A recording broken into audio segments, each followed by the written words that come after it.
Assalamualaikum warahmatullahi wabarakatuh. Perkenalkan, nama saya Dwi Noviana. Di sini saya akan membahas tentang kimia genap bab 10 mengenai minyak bumi. Yang pertama adalah pengertian minyak bumi. Minyak bumi adalah cairan kental berwarna coklat gelap atau kehijauan yang mudah terbakar yang berada di kerak bumi.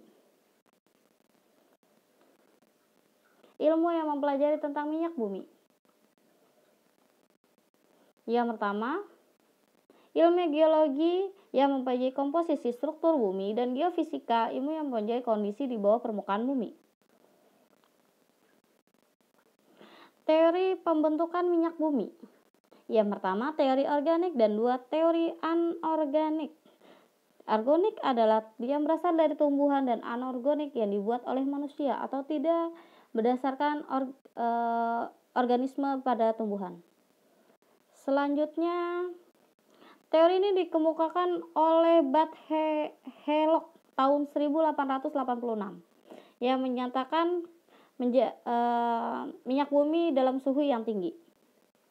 Proses pembentukan minyak bumi. Minyak bumi dan gas alam diduga berasal dari jasa teknik lautan, tumbuhan, dan hewan yang yang mati sekitar 150 juta tahun yang lalu. Diduga tersebut didasarkan pada kesamaan unsur yang terdapat dalam bahan tersebut.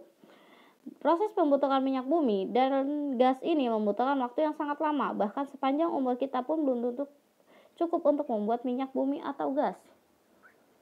Komposisi minyak bumi adalah campuran berbagai senyawa hidrokarbon, yaitu golongan alifatik, alistik, aromatik.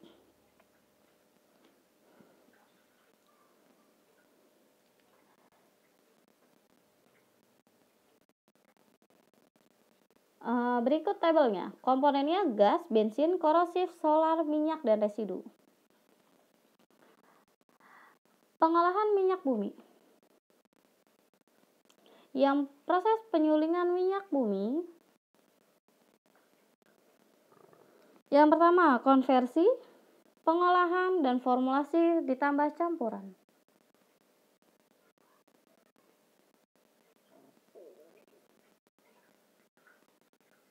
Proses penyulingan minyak bumi. Yang pertama, destilasi. Destilasi atau penyulingan merupakan cara pemisahan campuran senyawa berdasarkan perbedaan titik didih komponen-komponen penyusun campuran tersebut. Yang kedua, cracking adalah penguraian molekul-molekul senyawa hidrokarbon yang besar menjadi molekul-molekul senyawa yang lebih kecil.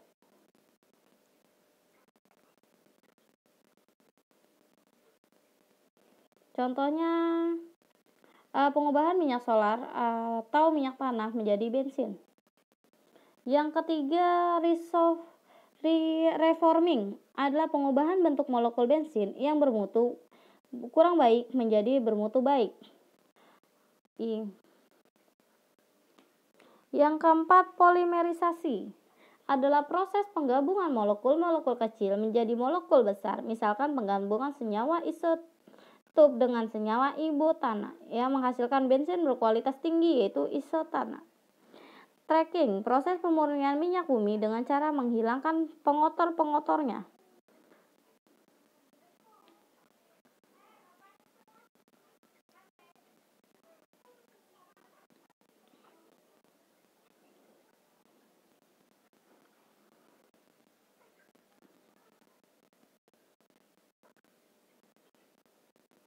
Selanjutnya, blending. Untuk memperoleh kualitas bensin yang baik, dilakukan blending atau pencampuran terhadap 22 bahan campuran zat aktif yang dapat ditambah di dalam proses pengolahannya. Hasil pengolahan minyak bumi. Yang pertama adalah bensin. Lebih dari 500 jenis hidrokarbon yang memiliki rantai C5 sampai C10. Bensin memiliki kadar bermacam-macam. Liquid Petronas atau gas adalah campuran terhadap unsur hidrokarbon dan gas alam. Komponen penyusunnya adalah propana C3H8 dan butana C4H10. Minyak tanah merupakan cairan hidrokarbon yang memiliki rantai karbon C12 sampai C15. Dampak negatif dari penggunaan minyak bumi. Yang pertama, efek rumah kaca yang disebabkan oleh naiknya konsentrasi gas CO2 di atmosfer karena pembakaran bahan bakar yang berlebih. Hujan asam disebabkan oleh belerang dan nitrogen di udara yang bereaksi dengan O2 membentuk sulfur dioksida. Selanjutnya, manfaat penggunaan minyak bumi. Sebagai bahan baku industri petrokimia adalah bahan yang dihasilkan oleh minyak dan gas bumi yang produksinya adalah oleum, aromatika, dan gas sintetis.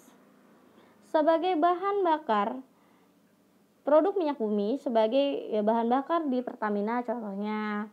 Terus dan hasilnya banyak lagi, misalkan aspal, solar, gas alam, dan lilin. Sekian dari saya. Wassalamualaikum warahmatullahi wabarakatuh.